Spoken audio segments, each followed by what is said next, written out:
Hey, good morning, everybody, and welcome to this Tuesday, March 12th, 2024 edition of Trading Places Live at earningsbeats.com. I'm Tom Bowley, Chief Market Strategist here at Earnings Beats, and I'll be your host for the next 30 minutes or so as we prepare for yet another stock market open. It's been kind of an interesting last month or so. We'll talk a little bit about that later in the show, but if you've been watching the rotation, we've seen money rotating away from some of the more aggressive areas into the defensive areas. And then this morning, we had the CPI report come out for the month of February. At the core level, we saw a little bit of a rise, more than expected. We were looking for 0.3%, came in at 0.4%. Headline number matched expectations at 0.4%, but still, it was maybe just a little bit of a shaky report. And initially, futures went down, they came back up, and currently they're kind of in the middle. They're still up, but not as much as they were. So we're going to kind of get that kind of a start to the day, swallowing some pretty big news with futures up just a bit. Tonight at or after the close, this is a big night for Earnings Beats members. We talk about Max Payne. Options expire this Friday. So all of your March options, of course, every month, monthly options expire the third Friday of every month. This Friday will be our third Friday in March. And so the Tuesday before the third Friday, we have an event. It's for members only. If you'd like to join, you can go in and join as a 30-day trial member. We'd love to have you later today. But essentially what we're looking at is whether or not there is incentive for market makers to drive prices lower between now and Friday, perhaps even into the early part of next week. If you know anything about history, you know that the stock market historically does not perform well once you get past the beginning, or the middle part of the month. You get to around the 17th, 18th. That's when things start to change, just depending a little bit on when options expiration falls. It can fall anywhere from the 15th to the 21st of the month. So if Friday falls on the 1st of the month, the third Friday will be the 15th. If the first Friday falls on the 7th of the month, then that option expiration will be on the third Friday, which would be the 21st. So it can fall anywhere from the 15th to the 21st. This week, it falls on the 15th because we open the month with a Friday. So this is as early as it gets. So it's a little bit unusual to see things fall as early as they could this month. But that's something we're going to talk about. It's not a guarantee. It's not a slam dunk. To me, it's like, if you're looking at the chart and you see prices going up, but the PPO rolling over, like a negative divergence. Negative divergence tells us, or at least provides us a signal that momentum could be waning, bullish momentum, and that can be a sign of maybe a little weakness. I look at Max Payne similar to that, just another secondary indicator, not a primary indicator, but a secondary indicator. So I kind of use that along with all the other secondary indicators we have to try to get a little bit better feel on the risk of holding in the near term, not whether or not we're going to go higher or lower. Nobody knows that. I don't know that. Nobody knows it. In the short term, I believe that's very, very difficult to try to predict. But these signals can tell us how much risk is out there. And then you can make a better decision on whether or not you want to hold. If market's extremely risky, obviously that wouldn't be a great time maybe to be holding. Maybe you want to be sitting in cash. Maybe you want to be hedging in some fashion. Puts on the S&P 500, if you're on the long side, would be a decent hedge. You could maybe move into ETFs instead of individual stocks. That's hedging. You could move into more defensive areas instead of aggressive areas. That's hedging. These are the types of things that you can do to hedge during periods when there is increased risk. And I think what Max Payne is telling us is that there is increased risk. And we'll talk about that a little bit later in the show. All right, let's go ahead and move on and talk about what happened yesterday to start the week. So we had the Dow Jones Industrial Average finish up 47 points yesterday. S&P 500 was down 6. Nasdaq 100 down 66. On a relative basis, the Nasdaq was hit the hardest on a percentage basis, down a little bit more than 1/3 of 1%, whereas the S&P was only 1/10 of 1%, and the Dow was actually higher by about 1/10 of 1%. Moving on to the mid caps and small caps, where we have seen relative strength of late. Mid caps pulled back a little bit more, losing about a little bit more, between 4 and 5/10 of 1%. And the Russell 2000 dropped about 0.8%. Transports gaining 0.4%. So I would sum it up by saying it was rather bifurcated market, with the Dow up, the transports up, everything, all the other major indices mostly lower, but fractionally so. So it wasn't a horrible day. But again, knowing that Max Payne is out there and that market makers have a financial incentive for prices to be lower later in the week than they are right now, tells me, maybe risk is a little bit higher. I want to be a little careful this week. I was doing my weekly market report yesterday. I kind of just found myself, every signal I was looking at, or every other one, was bullish. Every other one was bearish. Just, talking about the time of the year, election year. This isn't a very good month for election years. The put call ratio is kind of more neutral. It's in the middle. It's not really telling us anything. Divergences are still maybe a little weak, especially if you look at the daily on the Nasdaq. You can see on the NDX chart where the PPO is rolling over while prices continue to go higher. So you got negative divergences there. But we're in the midst of a secular bull market, and history tells us don't bet against the secular bull market. So what the heck are you supposed to do? Well, it comes down to each individual. I think long term, if you're in this for the long term, you're not really much of a trader.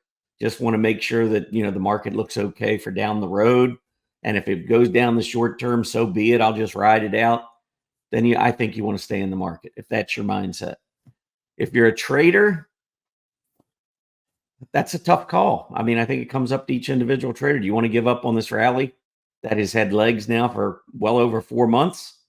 Or do you want to be more cautious, realizing that some of these other signals provide some risk? Again, I think it's a really tough call. I think for me, being on the long side, I stay on the long side. As I mentioned recently, I kind of moved a little bit into the XLU, which tends to do very well during March historically.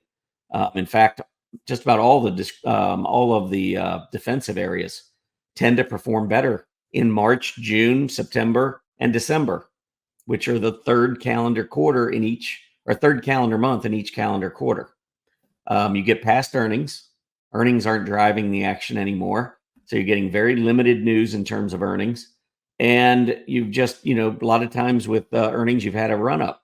So that third month tends to be the period where you see a lot of profit taking, rotation. That's just the history of the stock market. And we're in the middle of that. So I can't tell you. I mean, the market can do anything at once. I've seen it have big runs in March, June, September, and December. It's just that it doesn't happen as often. So the odds are greater that we're going to kind of go meander sideways or maybe even pull back a little bit. That's just what history tells us. Will history apply to this year? I'll let you know in about 3 weeks. So going into it, everybody's just got to kind of decide what they want to do. Moving on to the sectors yesterday, materials, energy, and consumer staples.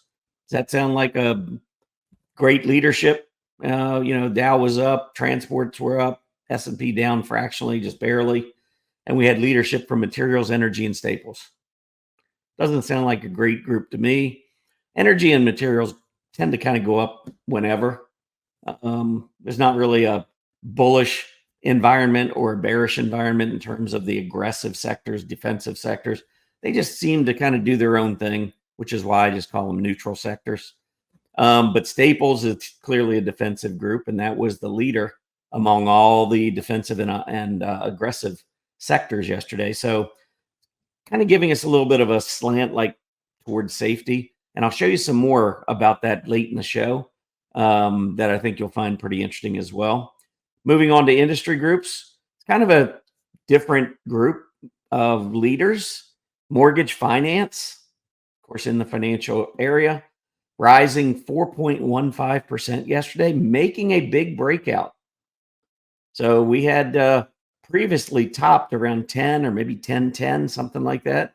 Yesterday closed at 10.28. So to me, when I'm seeing folks moving into mortgage finance, it's telling me something about maybe rates possibly moving down. We'll see what happens there. Gold mining. You hear me talk all the time. I'm not a fan of gold, not a fan of gold, not a fan of gold. Well, it's going to go up sometimes. And it is in a nice rally right now, no doubt about it. Coming off the low. Of course, there weren't too many things in this market that were at a 6-month low about 2 weeks ago. Gold mining, they were among those, the very few that had been performing horribly. So you're going to get bounces from time to time. I think we're in one. Do I think this is the time to jump in with both feet into gold mining stocks? Personally, no. I'm going to give that a 0. I have no interest whatsoever. I mean, if you can catch these short-term pops to the upside, great. Just make sure you take your money off the table before it reverses back to the downside, because that's the history. Whenever the stock market is moving up, when the VIX is low, when the dollar is still in an uptrend, those are all things that bode poorly for gold mining, and just general mining stocks. So yeah, we're getting a little bit of a run, but we're getting a run because we were so darn oversold. That's what you don't hear a lot of times. This group was up over 100 back in right at the end of the year, went all the way down to 76. It was down 24% in about 7 weeks prior to this gain. So it's all about perspective. Yeah, their gold mining shares are hot. Gold itself has been performing well. And I've gone on record saying I'm not betting that gold won't go up. I just don't think it's going to go up anywhere near as fast as the S&P 500 over time. And so for me, if you're hedging with gold, I think you're just cutting your return. But hey, right now they're having their moment in the sun. Gold up, gold mining up, many of the mining shares up as well. And currently that trend is to the upside. Just be careful when it reverses. Broadcasting group, how many times have we talked about that on the leaderboard? I mean, this is a group that has just been going sideways for quite a while, which means it's relative strength. I mean, when you're looking at what the broadcasting group has done over the last 4 months, kind of sideways. I mean, prior to yesterday, we were at about the same level we were at back in November, mid-November. Look what the S&P 500 has done since mid-November. Straight up. So I look at this and I say, well, if we can get that breakout above 1,200, Disney's a stock that I've talked about. It's made a big breakout, took out the downtrend after printing I don't know, maybe a triple or a quadruple bottom at around $80 a share more recently, I guess toward the end of 2023. And now Disney made a pretty big move yesterday, threatening another breakout. And it's well over 100, I think closed yesterday, maybe around 112 or so. But Disney leading the broadcasting and entertainment group to the upside. All right, let's keep moving on. First, we'll go into the 10-year Treasury yield. And I will mention crude oil prices before we go any further. Crude oil prices down about 0.5% this morning. 10-year Treasury yield, as you can see, I'll give you a quick update, make sure we got the latest. Right now it's at 413, so it is up 2.5 basis points, but it is still in this downtrend, trading beneath both its 20 and 50-day moving average. So if we were to get a big pop here today and move back through those moving averages and get back above 420, we could still talk about this more, I don't know, maybe short to intermediate term move that we've seen to the upside. We do have higher highs. We do still have higher lows in play if we're only looking at the action since the end of December. So there is a slight uptrend. We're still kind of in that. Short term, though, breaking down below these moving averages tells me short-term downtrend. And long term, I mean, we could stretch this out. We haven't looked at this for a while, but I mean, if you look at 15-year, I mean, it's kind of hard to argue against the fact that we're in an uptrend longer term. I believe this uptrend is going to be probably going into a sideways consolidation phase. I think the other thing to look at is when it did make this latest high on this monthly chart, look at the PPO. That monthly PPO is much lower. So from a monthly perspective, we have a long-term negative divergence that's in play on the yield, meaning that I would expect at some point down the road that we're going to hit that monthly PPO near zero. And we're going to see perhaps as low as a 50-month moving average test. That's down just below 250. And here we are right now at 413. We know the Fed's going to be lowering later this year. They've been talking about it. Of course, they keep changing their tune a little bit. But I think just about everybody believes we're going to have rate cuts before the end of the year. It's a question of how many and when they start, and perhaps how deep they are. Is it just going to be the 25 basis point variety? Are they going to be looking at 50, 75? I mean, when they feel like inflation is, completely conquered, which if you've been watching Powell for the last couple of years, I'm not sure when that happens unless we actually get down to 2%. And then there'll probably be more language about how we need to see it stay here for a few months. I don't know. I'm just making that up. But that's kind of what you get out of Powell. Kind of a changing target, moving target.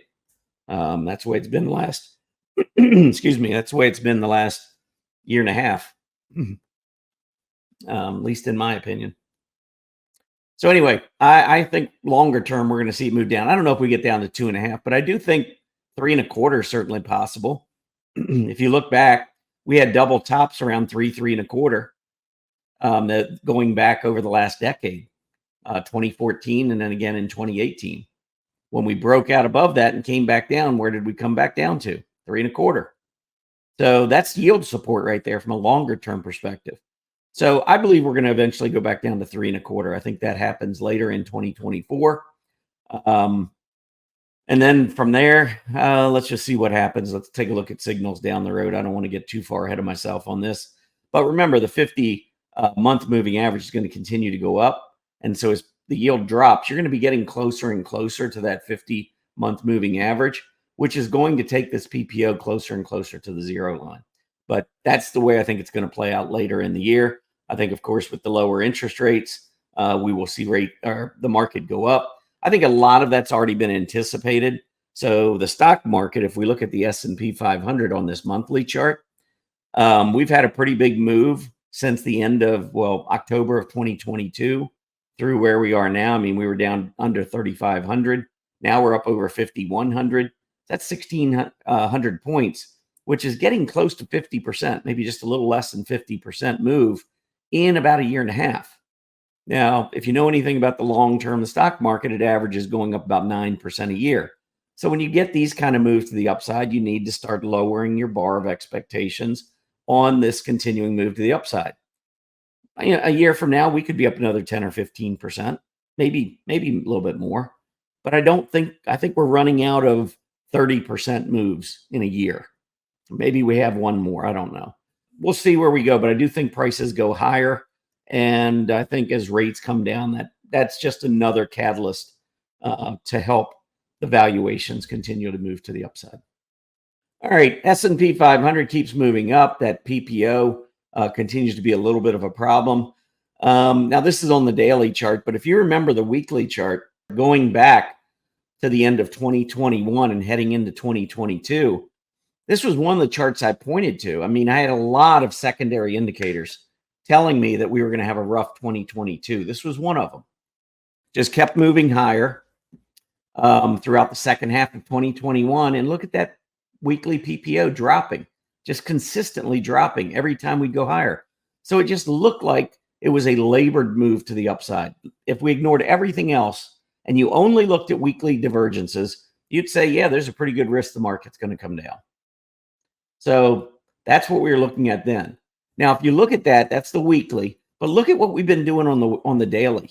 Doesn't it look very similar to that weekly, where it just seems like we just keep going lower and lower? And I wouldn't be looking here back to here. I think that's, way too, I think they're spread too far apart. But look where we just topped and look to the recent tops. We just keep that momentum keeps dropping, which is telling us that the long-term moving average and the short-term moving average are squeezing. That's what it tells us. So eventually, I believe we're going to get a 50-week moving average test, which in this case right now is a little above 4,900. That would be 200 points from where we closed yesterday, 4% or so, and we're already down maybe close to 1.5% from where we were. So that would take us down about 5.5%. If we were to go down there, that would not be a bad thing. Bears would be rejoicing. They would think that this is Armageddon or Great Depression 2.0. Call it what you want. Bears would be excited. But I think from a bullish perspective, it would just be a nice natural pullback. We haven't had a 50-week test since going all the way back down to the breakout above the 50 in early November, first week or two of November. The Nasdaq 100, basically same chart. Going up, PPO continues dropping. 50-week test would be nice. If we were to go a little bit below the 50-week, we'd probably scare a lot of folks out of the market, which is fine. We'd probably see the put-call ratio soar again, which is fine. That's what drives bull markets. That's what we need, honestly, in the short term to try and unwind some of these negative divergences. The IWM looks better to me than the others. The IWM been tracking higher. Recently, finally made the breakout above that December high. Still got a ways to go to get to the all-time high, 240 or thereabouts on the IWM. And we're trading at 205 right now. So still a lot of room to go after breaking out of this cup. See the cup? And then the handle. So the cup, I know the cursor is hard to see. We're going to be still trying to work on that. But if you look at the end of December high and look at the second week in February high or middle of February high, those are the 2 points at the top of the cup.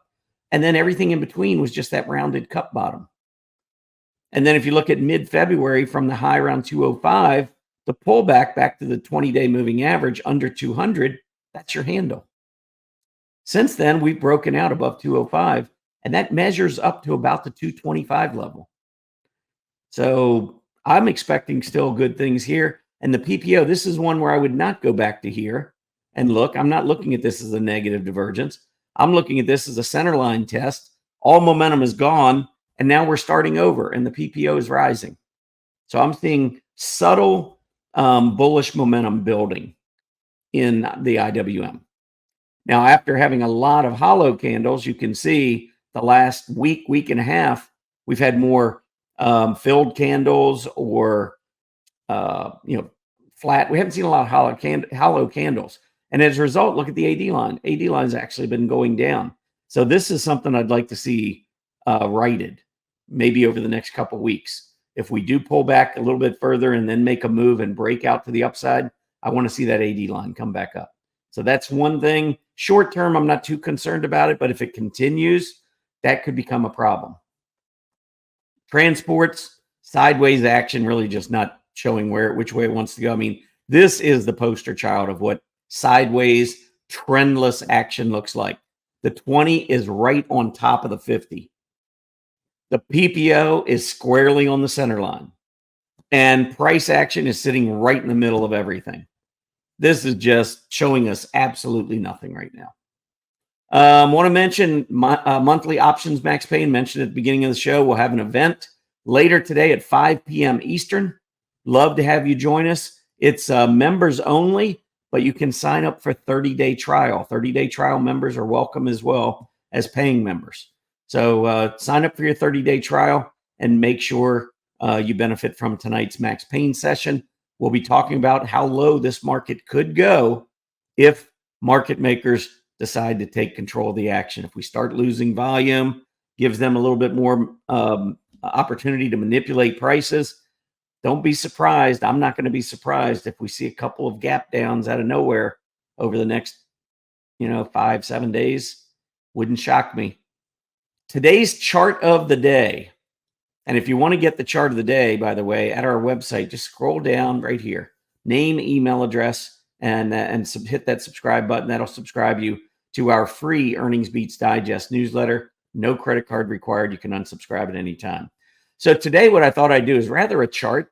I thought I'd give you a table. So maybe table of the day would be more appropriate.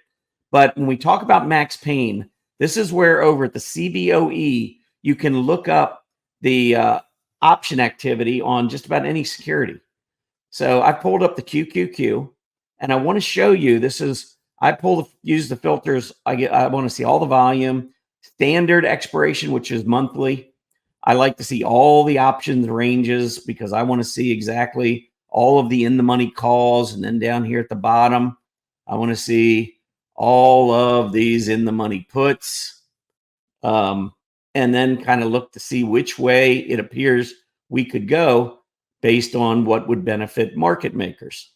Market makers protect themselves if prices keep going up and everybody keeps buying calls on the QQQ. Market makers are selling those calls, and if they turn around and buy the stock, it's a covered call strategy. They're protected. So when I talk about max pain and the fact that prices could drop, I don't look at this as though market makers are going to lose money if it doesn't drop. So it's not a guarantee. It's not like, hey, market makers really need for this to drop or they're going to lose billions of dollars. No, that's not the way it works. But if prices were to drop, all the longs that they were buying on the way up, they could sell, take profits from, and then turn around and short and drive prices lower. And in the process, wipe out tons of in the money call premium.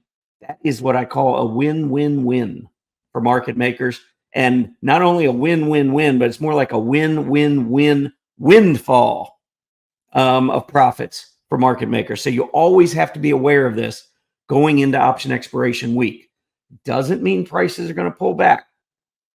I don't want anyone to get that impression that they have to pull back. But it would behoove market makers, if they want to make more money and if they can, for whatever reason, if prices were to drop, they're going to be in position to make a lot more money. And that's what you have to be careful of, because if there's one word that applies to Wall Street firms, it's greedy or greed. They have a chance to make a buck. Like I've always said, they'd sell a relative for a buck. So you want to be careful when it comes down to option expiration week. And of course, Friday is option expiration day for the month of March. Anyway, right now, yesterday we closed at about 437, I think, 437 and change on the QQQ. So look at all these in the money puts. I looked at them and added them up quickly, like back of the napkin, top, right off my head. I mean, just rounding, I don't know, maybe it's like 70,000 puts that are in the money right now that have value. If we finished on Friday at 437 and change on the QQQ, the value on Friday of these puts, I don't know what the value is. Probably, I'm not even going to guess. Maybe 100 million. I don't know. But how about all of the calls that are in the money below 437? I want you to just look for 45.94, 9,800. There's 40,000. Lots of 10s, 9s, 13,000. Here's 44,000. Let's just keep going. There's the 44,000. Here's 30. Here's 11. Here's 9. Here's 33, 16. Here's 13, 14. I'm just picking out some of the big ones. 20, 25,000, 8,000. As you get further back, by the way, the value of each call is going up. So the number of calls, I mean, for instance, if we're at 437, if you hold one call at 399, or let's just call it 400, you're $37 in the money. And that one call is the equivalent of 100 shares. So you take the difference, 400 versus 437 is $37, multiply it times one call, and then multiply it times $37. So you got 37 times that, one call, you got, you can do the math there. But there's 51,000 of them. That's a lot of value. Do that math. 51,000 times $37, or 51,000 calls times 100, because you get 100 shares for each call, times 37. 51,000 times 100 times 37. That's the in the money call premium for just this one strike price. How about these 17,000 at 395? How about these 40,000 at 390? How about all these threes, twos, thousands? Here's a couple 4,000. Here's a 39,000 at 380. I mean, it just 5,000, 8,000, 18,000 at 365, 8,000, almost 9,000 at 360. 4,200 here at 350. That's $77 or $87 ago. 7,000, 100 points ago. We're talking about tremendous in the money call premium. Got to be careful going into option expiration day. We'll talk about that and some individual stocks that could be in trouble if the market starts to pull back. We'll do that later tonight. All right, so sector summary. Market just opened. I'm going to try and get through this very quickly. But this is what I was talking about, rotation. Are we really strengthening or are we losing momentum? Look at this. Yesterday, materials, energy, consumer staples leading, as I pointed out at the beginning of the show. Right behind, utilities, financials, healthcare. These are all value stocks. Communication services, technology, consumer discretionary, and industrials, 4 of the bottom 5 are your aggressive stocks. That's yesterday. How about the last week? Energy leads, utilities. You can change this right here with the period, 1 week. Energy, utilities, materials, staples, financials. Again, top 5, value. This is for the last week. Bottom, technologies last, consumer discretionary, second last. And there's pretty big distance between those two and everybody else. So those two sectors not looking good over the last week. How about the last month? Before I show you, let's, hold on. Let me go back to the S&P 500. And let's look at the daily. So 1 month ago was February 12th. Today's March 12th. We were at, 5,030. Let's call it something like that. Here we are closing yesterday, 51.17. So we've gone up 80 points. What's that? 1.5, 1.6%. And while we've done that over the last month, if I pull up all of our sectors relative to the S&P 500, or excuse me, all of our industry groups relative to the S&P 500, you can see that, what groups have led over the last month while the S&P 500 has gone up a little bit. You do have semiconductors in there. That's a bullish signal, no doubt. But outside of that, we got materials. This is paper. This is aluminum. But I'm just looking here how I number these. I have I number each sector, and then I tell you what that sector is. XLB, XLB, XLB, XLB, XLB. And then you've got industrials, you got financials, consumer staples, energy. Do you see how the money is rotating more to value over the last month? If we flip this, now look, discretionary, technology, discretionary, communication services, then an energy, then technology, discretionary, real estate, discretionary, industrials. You see how a lot of the aggressive groups are among the bottom? It's rotation. The good news is the stock market is still up. So if this rotation occurs and we can keep the S&P 500 still in the uptrend, that's awesome. But if things start to fall, which they could because of this rotation, that's when we need to start looking at those divergences and where we believe we could go to the downside, which I said, for me on the S&P 500, I think 4,900 at this point, maybe just a little above, would be a level I might look for. That would be a couple hundred points from here, maybe 4%. But let's take a look now at the overall market. Oh, I didn't show you the sector summary for the last month. So here's the last month. If we look at the sectors, materials, energy, utilities, financials, real estate, industrials, these are all value oriented. I mean, financials and industrials they have an aggressive tone to them. They're a little bit more aggressive than, say, real estate and utilities, but they're still more value oriented in those two areas. Last month, the worst performers are the 3 most aggressive groups. So yes, the S&P's gone up, but it's not because of these groups. The Mag 7, outside of maybe the ones in the semiconductor area, that's not what's been leading the market. It's everything else. Where are all my breadth folks? Market's now going up without the Mag 7. Short term, I don't know. We'll see. We still could have this little pullback. I've been saying that for a while. But long term, I think the rotation, the bearish rotation in the short term, but the wider participation in this rally is taking hold. And so I think this is great for the long term. Short term, we'll see. We may have to kind of, withstand maybe a little bit of sideways action, maybe even gasp a little bit of selling. We might. I'm not guaranteeing that, but it's possible. The odds have increased. Let me say that. The odds have increased that we could see a little bit of a pullback, and it is in the month of March, so we'll see. Anyway, let's take a look at what's going on in the market, wrap up today's session. Dow flat, got a little bit of movement to the upside in the Nasdaq.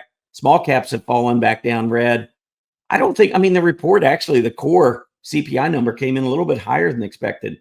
I actually think that this is a pretty decent reaction given that.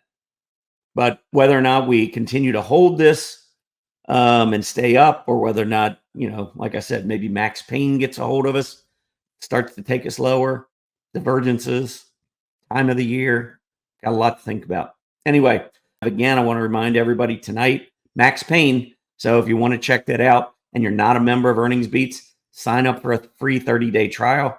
You can do so over at earningsbeats.com. Have a great day, everybody. Happy trading.